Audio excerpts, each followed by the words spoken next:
We aren't worried. We know you'll get us out if anything goes bad, Meyer. Well, I didn't, Lieutenant. I was a load of worthless shit, not there when you needed me. Around 3 in the morning, I pulled my truck into the driveway of a shop owned by my high school friend Derek Yates and cut the engine.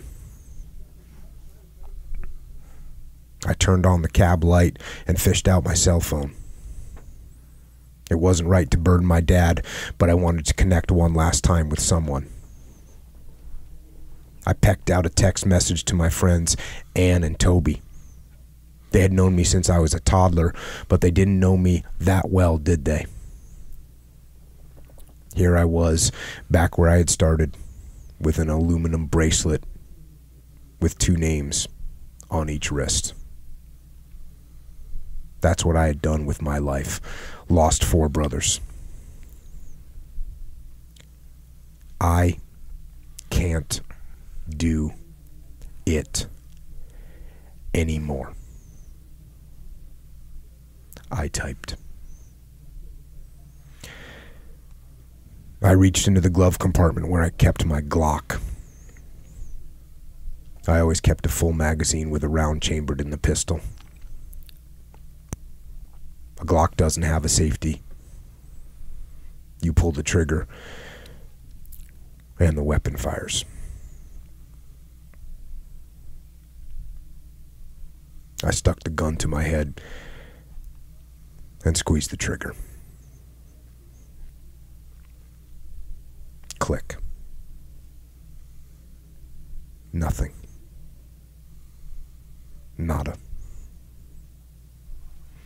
No round in the chamber. As you can imagine, I sat there quite sobered up and in double shock. Suicide is terminal self-revulsion. I was mixed up, but I knew my team would be disappointed in me. Staff Sergeant Kennebec would give me hell, which is where I would be. Bad ending. That was not going to happen. But who had unloaded my pistol? Right on the spot, I knew who had done it. Have I ever talked to that person about it? No. I put away the pistol and drove home. That night, I experienced no sudden change of direction in my life. I didn't know where I was headed in the future, but I knew quitting wasn't right. Not that night. Not ever.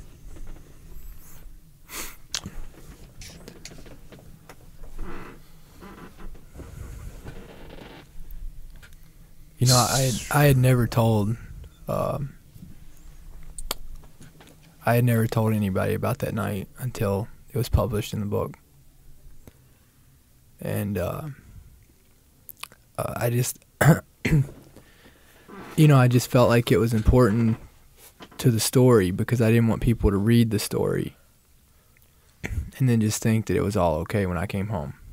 I didn't want to give them that perspective, and there's so many guys out there that write these books of the crazy shit that they do, but they never talk about what that crazy shit does to them. Yeah, they never talk about that. And so what happens is people read that and they're like, holy shit, that's crazy. I could never do that because I deal with problems. And it's like, yeah, we all do. And, you know, I had to put it into, I wanted people to know that I'm just a human. I'm no different than them. And I felt like that I couldn't put in the if you want to call it good stuff and not put in the bad stuff. I'm sure there's some psychologist that could figure something out about this, but you got to the point, right?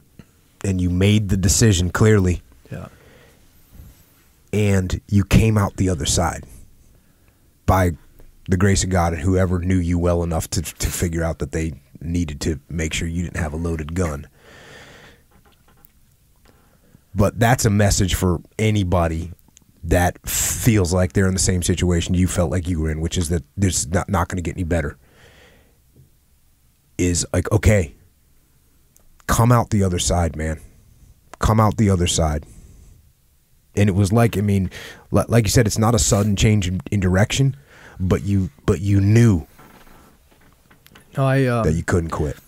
I always like to say that, you know, sometimes you find yourself in the middle of nowhere, and sometimes in the middle of nowhere you find yourself.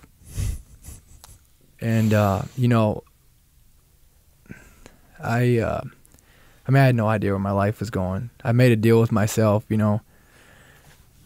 I had sat there and I had said, if I'm going to keep living this life this way, rack it back and get over with.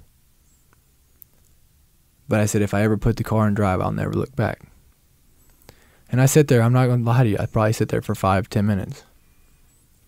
And I had done it at my buddy's shop because I knew he'd be there at 8 o'clock in the morning and he could just find me. And I put it in drive and I never looked back, you know. You know, and I'm lucky, I'm fortunate that the gun didn't go off, right? But you know, I think that, you know, you always got to hit that rock bottom, you know. I think that, and that was, for me, that was it. That was the rock bottom. And it, you know, it changed it. And I mean, again, I just want to stress this as much as I can, because believe me, I hear from people, especially from veterans, that are walking this line, man. They're walking this line. And if you're walking that line, hold it. Listen, it's not worth it. I mean, it's not like, you know, I had to change. Honestly, I had to change the way that I looked at life. The only problem there was me. You know, instead of just facing it and saying, hey, look, I want to fix this problem, I was blaming everybody else for my problems. And what I had to do was I had to say, you know, okay, if the things that I seen were so bad, I've seen what freedom cost firsthand. That's what's got me there.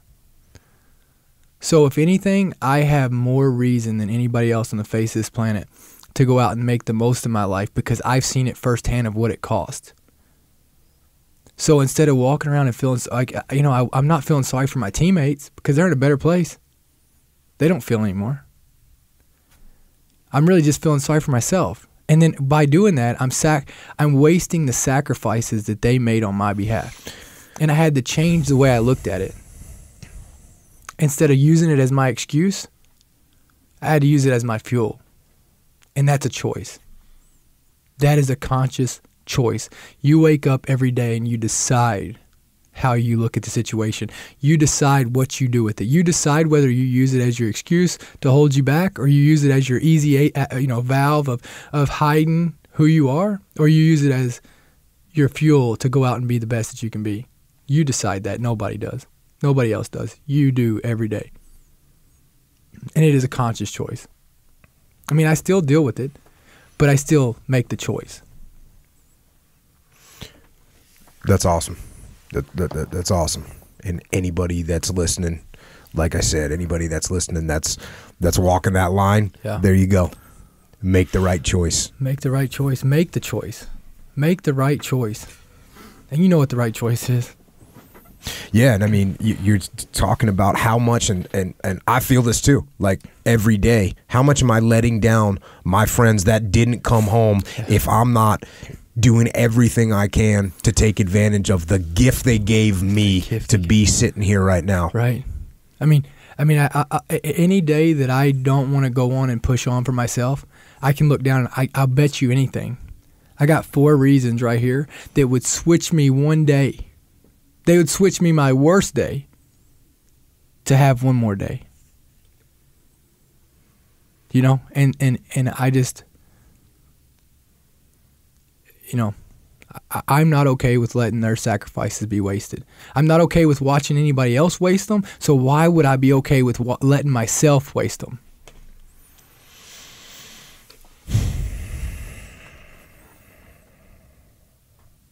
Well,